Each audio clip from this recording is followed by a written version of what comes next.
December 17, 2025.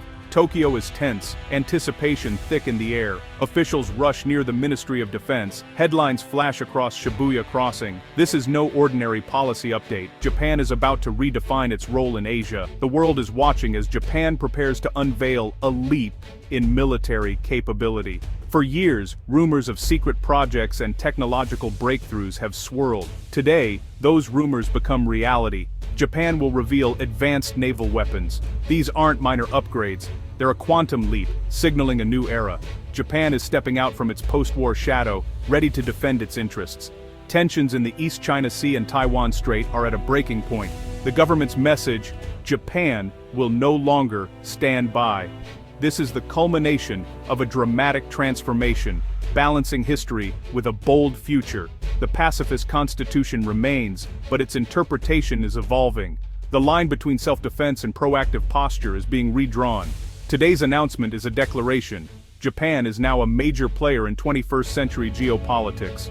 The world's balance of power is about to shift. Outside the Prime Minister's residence, reporters clamor for answers. What are these weapons?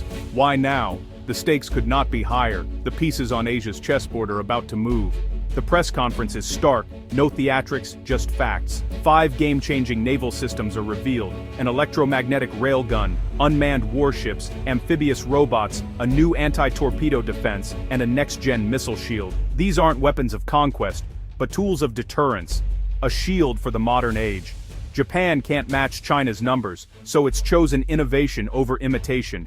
These systems are faster, smarter, and more resilient, relying on AI and advanced materials. It's a bet that quality and technology can offset numerical disadvantage.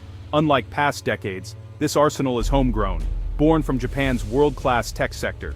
Civilian robotics and electronics giants have quietly partnered with defense officials. The result: weapons tailored for Japan's unique geography and strategic needs. International reaction is swift. The US quietly approves, allies are reassured but wary, and China condemns the move as escalation. But sending a message to Beijing is the point. Japan has drawn a new line in the sand. The era of passive defense is over. These 5 systems form a multi-layered network, changing the calculus for any aggressor. The world must now reckon with a technologically empowered Japan. The balance of power in Asia has shifted overnight. Japan's transformation is complete. The region will never be the same. To grasp today's significance, look back to post-Woon Japan. The pacifist constitution, especially Article 9, renounced war and limited the military to self-defense. For decades, Japan relied on the US security umbrella, focusing on economic growth. The SDF was capable, but strictly defensive. No power projection, no overseas missions. But the world changed. China's rise and North Korea's threats made the old model obsolete. US guarantees, while strong, no longer feel ironclad. A consensus grew: Japan must do more to defend itself. This shift was gradual, not sudden. Leaders like Shinzo Abe pushed for constitutional reinterpretation, allowing collective self-defense. Japan could now aid allies under attack, a controversial but crucial step. Defense budgets rose, new capabilities were authorized. Today's weapons reveal is the dramatic conclusion of a 2-decade evolution. Japan is moving from strict pacifism to proactive defense. The transformation is deliberate, not reactionary. The SDF is now equipped for a far more dangerous world. Japan's military posture is no longer passive. The nation is ready to defend itself and its allies. A new chapter in Japanese security has begun. Japan's new military posture is inseparable from China's rise. China's navy has exploded in size and reach, now rivaling the US in ship numbers. Assertive Chinese actions in the East China Sea, especially around the Senkaku Islands, directly challenge Japanese sovereignty. Constant Chinese naval presence creates a tense, dangerous standoff. The risk of escalation is real. One misstep could spark conflict. Japan's new weapons are a direct response to this threat. Taiwan is another flashpoint. Its fate is tied to Japan's security. Most of Japan's trade and energy pass near Taiwan. A conflict there would be catastrophic. Japan's southern islands are just over 100 kilometers from Taiwan. War would be on its doorstep. The old strategy of relying solely on the US is no longer credible. Japan must deter China on its own terms, raising the cost of aggression. Protecting Taiwan and the Senkakus is now seen as protecting Japan itself. The balance of power is shifting and Japan is adapting. The stakes are existential. A new reality demands a new strategy. The lightning spear, Japan's electromagnetic railgun, stuns the world. Unlike traditional guns, it uses magnetic fields to launch projectiles at Mach 7. The result, devastating kinetic energy, nearly impossible to intercept.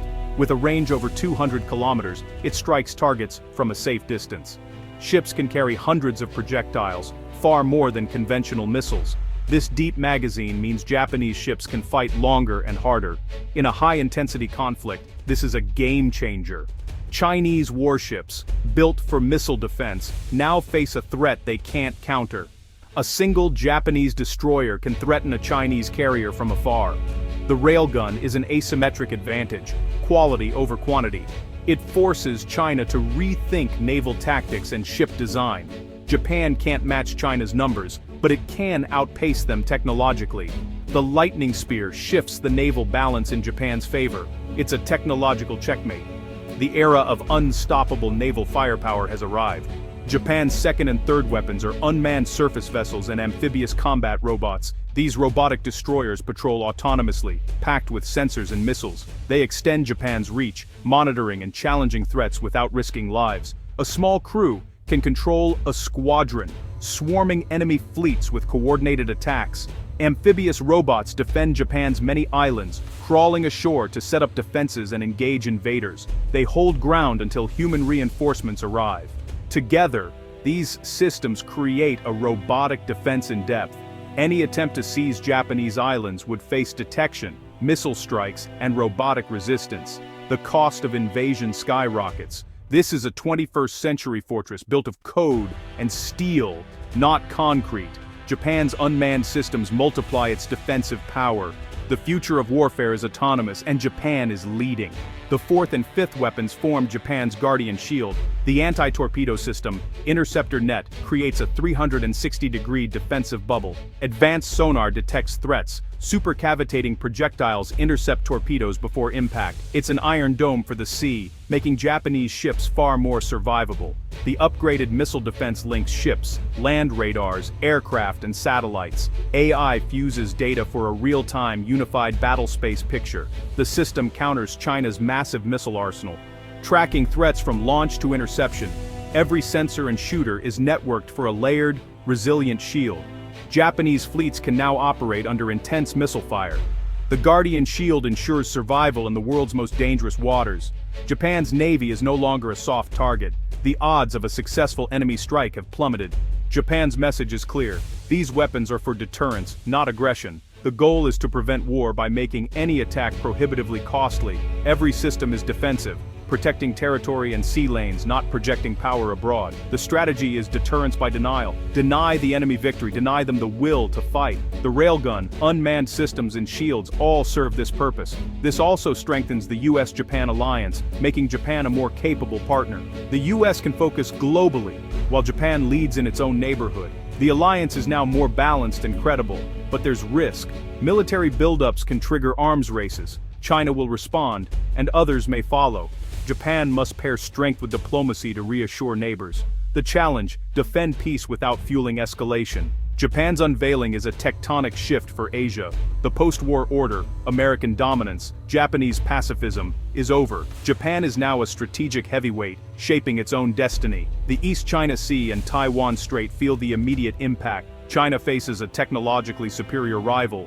Taiwan gains strategic depth. The Indo-Pacific sees a new leader, Japan, building alliances and counterbalancing China. The future depends on how this power is managed. Japan has chosen strength to protect peace. The world watches Tokyo, hopeful, wary, and aware that the stakes are high. The great question: will this new sword guard the peace or spark a new race?